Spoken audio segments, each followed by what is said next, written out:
എല്ലാവർക്കും നമസ്കാരം. എപ്പോഴെങ്കിലും ചിന്തിച്ചിട്ടുണ്ടോ, ആഗ്രഹങ്ങളില്ലാത്തൊരു ജീവിതം അത് സാധ്യമാണോ? സ്വാമി ചിദ്ഭവാനന്ദരുടെ പഠനങ്ങളിൽ നിരാശ എന്ന് പറയുന്ന ഒരു ആശയമുണ്ട്. അതായത് ആഗ്രഹമില്ലായ്മ. പക്ഷേ കേൾക്കുമ്പോൾ തോന്നുന്നത് പോലൊരു നെഗറ്റീവ് കാര്യമല്ല കേട്ടോ ഇത് നമ്മുടെ ജീവിതത്തെ തന്നെ മാറ്റിമറിക്കാൻ ശക്തിയുള്ളൊരു തത്വമാണ്. അപ്പോൾ നമുക്കിതിലേക്കൊന്ന് ആഴ്ന്നിറങ്ങി നോക്കിയാലോ? അപ്പോ ശരിക്കും എന്താണ് ഈ ആഗ്രഹങ്ങളുടെ പങ്ക് നമ്മുടെ ജീവിതത്തിൽ? എന്തിനാണ് നമുക്ക് ഈ ആഗ്രഹങ്ങളൊക്കെ ഉണ്ടാവുന്നത്? ഇതൊക്കെ നമ്മളെ മുന്നോട്ട് കൊണ്ടുപോവുകയാണോ, അതോ നമ്മളറിയാതെ നമ്മളെ പിന്നോട്ട് വലിക്കുകയാണോ ചെയ്യുന്നത്? ഈ ഒരു ചോദ്യത്തിൽ നിന്നാണ് നമ്മൾ ഇന്ന് തുടങ്ങുന്നത്.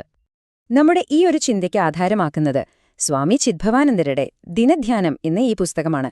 ഒറ്റനോട്ടത്തിൽ ചിലപ്പോൾ സാധാരണ വാക്കുകളാണെന്നൊക്കെ തോന്നാം, പക്ഷെ ഇതിലെ ഓരോ വരിയും ഒന്ന് ശ്രദ്ധിച്ചു വായിച്ചാൽ മനസ്സിലാകും. എത്രയോ കാലത്തെ അതിജീവിച്ച വലിയ ജ്ഞാനമാണ് ഇതിൽ ഒളിപ്പിച്ചു വെച്ചിരിക്കുന്നത്. അപ്പോൾ ശരി, നമുക്ക് കാര്യത്തിലേക്ക് കടക്കാം. എന്താണ് ഈ ആഗ്രഹം അല്ലെങ്കിൽ ആശ എന്ന് പറയുന്നത്? ഈ പുസ്തകം അതിനെ എങ്ങനെയാണ് നിർവചിക്കുന്നത്? ഏറ്റവും പ്രധാനമായിട്ട് നമ്മുടെ ഉള്ളിലെ സമാധാനത്തിന് ഇത് കാരണം എന്ത് സംഭവിക്കുന്നു എന്നുള്ളതാണ് ചോദ്യം. ഇവിടെയാണ് ശരിക്കും രസകരമായ ഒരു പോയിന്റ് വരുന്നത്. ആഗ്രഹം എന്ന് പറഞ്ഞാൽ വെറുമൊരിഷ്ടം അല്ലെങ്കിൽ ഒരു തോന്നല് അങ്ങനെയല്ല, മറിച്ച് നമ്മുടെ ഉള്ളിൽ സ്വാഭാവികമായുള്ള ആനന്ദമുണ്ടല്ലോ, അതിനെ ഒരു കർട്ടൻ പോലെ മറച്ചുപിടിക്കുന്ന, നമുക്ക് ദുരിതങ്ങളുണ്ടാക്കുന്ന ഒരു വലിയ ശക്തിയായിട്ടാണ് ഇതിനെ കാണുന്നത്. വേറൊരു രീതിയിൽ പറഞ്ഞാൽ നമ്മുടെ ആത്മീയമായ യാത്രയിലെ ഏറ്റവും വലിയൊരു തടസ്സം ഒരുപക്ഷേ ഈ ആഗ്രഹങ്ങൾ തന്നെയാവാം.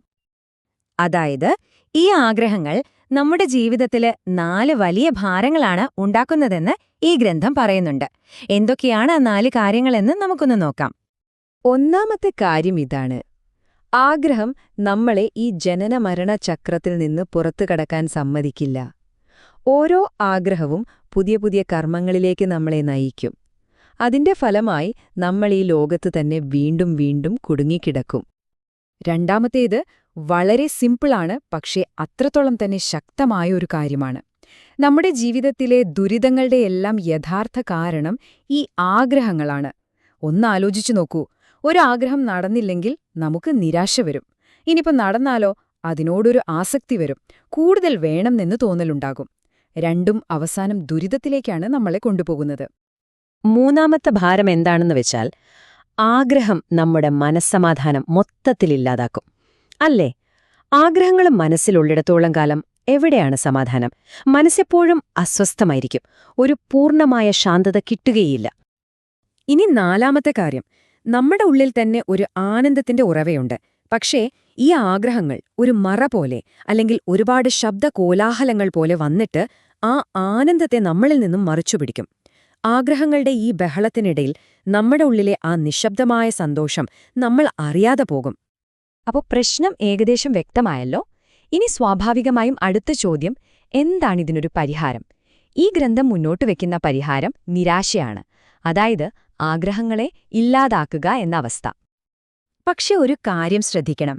ഇവിടെ നിരാശ എന്ന് പറയുമ്പോൾ എല്ലാം നഷ്ടപ്പെട്ട ഒരു ശൂന്യമായ അവസ്ഥയല്ല ഉദ്ദേശിക്കുന്നത്. നേരെ മറിച്ച് അതൊരു ആത്മീയമായ പൂർണ്ണതയാണ്. എപ്പോഴാണോ നമ്മൾ ആഗ്രഹങ്ങളിൽ നിന്ന് സ്വതന്ത്രരാകുന്നത്, അപ്പോൾ നമ്മൾ ദൈവീകമായ ഒരു സാന്നിധ്യം അനുഭവിച്ചു തുടങ്ങുമെന്നാണ് പറയുന്നത്. ഇപ്പൊ ആ വ്യത്യാസം ശരിക്കും വ്യക്തമായില്ലേ?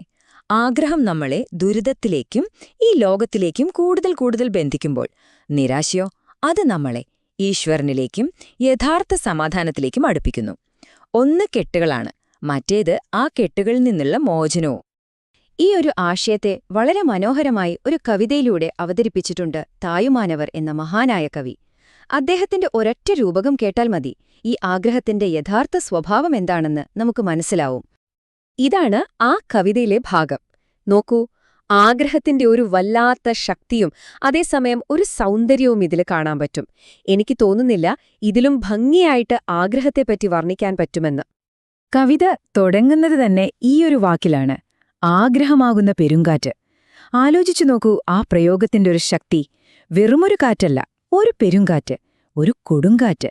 അതിനോടാണ് ആഗ്രഹത്തെ ഉപമിക്കുന്നത്. ഇനി ആ ചിത്രമൊന്ന് ആലോചിച്ചു നോക്കൂ. നമ്മുടെ മനസ്സ് ഒരു ചെറിയ തോണി പോലെയാണ്, ജീവിതം ഒരു വലിയ കടലും. ഈ കടലിൽ ആഗ്രഹമാകുന്ന കൊടുങ്കാറ്റ് ആഞ്ഞടിക്കുകയാണ്. അപ്പൊ എന്ത് സംഭവിക്കും?